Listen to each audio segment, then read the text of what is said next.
121, you know, and so he says, lift up my eyes to the Lord, to the mountains, from where comes my help? Lift up. So not just to focus on what's happening, us four, and no more kind of tunnel vision, but really to look up and say, okay, God, you're a big God. You're doing amazing things around the world, and help us today.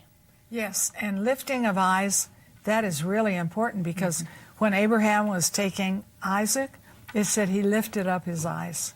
And then when the voice calls to him, you know, when he has Isaac ready to sacrifice, if you go through the Bible on the lifting of eyes, it is awesome. It's really Lift up good. your eyes. It's really good. And you know, Mom, one of the things I think is so encouraging is when you look and see how God moves in history with different countries.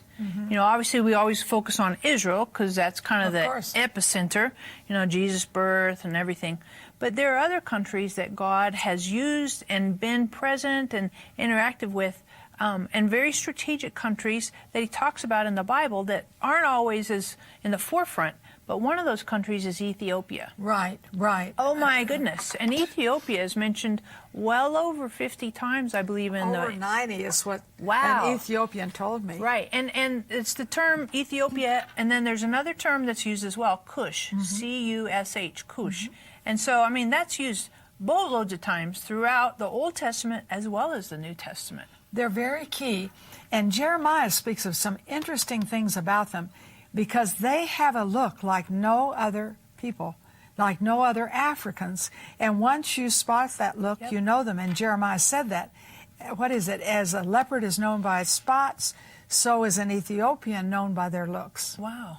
And so way back, they have been a very unique people and in the plan of God.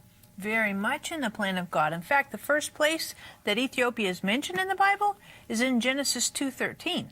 I mean, that's like the account of creation. True. And it talks about the 4 rivers that come out of the Garden of Eden. It says one of them, the Gihon, however you say it, flows through the land of Cush, which is Ethiopia.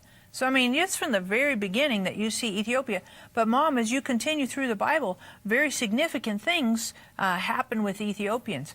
Interesting. I don't know if you realize this, but you remember when Absalom rose up against David, and Absalom was killed?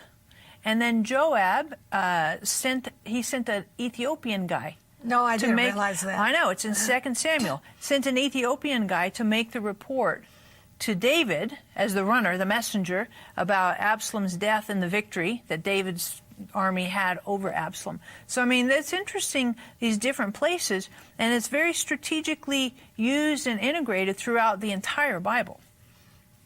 The Ethiopian is key, and the fact that their looks are different from anyone else. I mean, I go to Washington, D.C., to L.A., and they have lots of Ethiopians in the airport, in our airport. And I'll say to them, you're an Ethiopian. And they act like, well, how do you know? And I think, how could I not know? So they have a unique place, and they have been uniquely used in God's plan. For example, Jeremiah. Jeremiah was dropped into a pit by the people because he prophesied they were going to be taken into captivity. So they dropped him into a pit. He's sinking in the mud and is going to die there. And an Ethiopian, and I like this, named Ebed-Melech, which means a servant of the king, took old cloths and tied them together. Now remember, the city is under siege, it's under famine, and drops it down, and Jeremiah puts it under his arms, and he pulls him out. And Jeremiah prophesies over him and said, Ebed-Melech, because you did this, you know, when the city is taken, when it all falls, you will not fall. You will be here because God will bless you and bless your history. You know, another place that it talks about Ethiopia is the Queen of Sheba. Oh, yes. When she comes to visit Solomon, and she brings all these gifts and everything, and she says, oh my goodness, your wisdom, what I've heard is nowhere near what the reality of it is.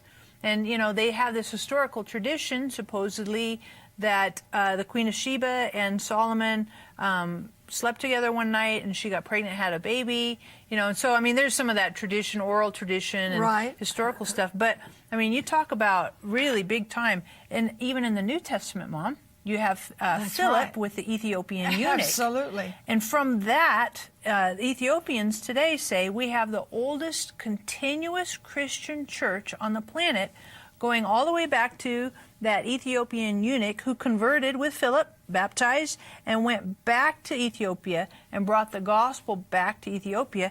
And so to this day, I mean, they'll tell you, and really, in a really cool way, that our Christian church is the longest continuous church, Christian church, on the planet. I just think that's really powerful. And they combine old and new. Nice. So it's very interesting in their service how they have something like the Ark of the Covenant at the very center of their worship. And so they tie old, going back to Queen of Sheba, and her son, who was called Menelik, not in the Bible, but right. Menelik in their tradition, and then the Ethiopian eunuch who brought back the gospel because he was reading Isaiah. Oh, I love Ethiopia. They're so special. I know. They are just special, special. I know. And I'm wearing an Ethiopian cross that your father used to wear, as you know. Yep. And they have Ethiopia, the most unique country in the world, the most unique people in the world, and to see things that really are historical monuments. Because we will go to Lalibela, oh, that's the rock-hewn church. And they literally, these rocks, they cut down into them and made a church into them. It's very famous, very spiritual for them. And then at Aksum, they say they have the Ark of the Covenant. And really, they're very committed Christians, and they're very committed to their Jewish background also, that came, they say, through the son of Solomon, Menelik. That's big time in their history. Now, they really featured the cross as well as the Ark of the Covenant. So I'm wearing a cross that's called a Lalibela cross. So that's interesting because Lalibela, they say, is that unique place, you know, in their history, their spiritual background. So they make a cross for it. But you have a cross. Right. This cross is the Aksum cross. And it's a little bit, you can see here that it bends at the top because the top part represents the Ark of the Covenant. True. The bottom part is the cross. But the important thing on the Ark of the Covenant up here, and they say for Aksum, is they believe that they have the Ark of the Covenant in one of their churches there. So on this group trip that we're taking, we're going to visit Lalibela, we're going to visit Aksum, we're going to go to Addis Ababa. You realize what the Ark is? It's a transmitter. It's a radio for speaking to God. An army which carries the Ark. Oh, you remember that well, right? Indiana Jones, Raiders of the Lost Ark, the Ark of the Covenant. They found it, but in our morning passport, Nadia Bilchik has found it as well. Yes, and the mystery continues. And it continues. I mean, Steven Spielberg certainly popularized it, but this is a mystery that's been going on for hundreds of thousands of years. And where is the Ark of the Covenant? Well, the Ethiopians, both Christians and Jewish Ethiopians, believe that's in a church in Ethiopia. Okay. Now, interestingly enough, the story and the mystery has revived because this particular church developed a leak, which means that the famous ark will have to be moved.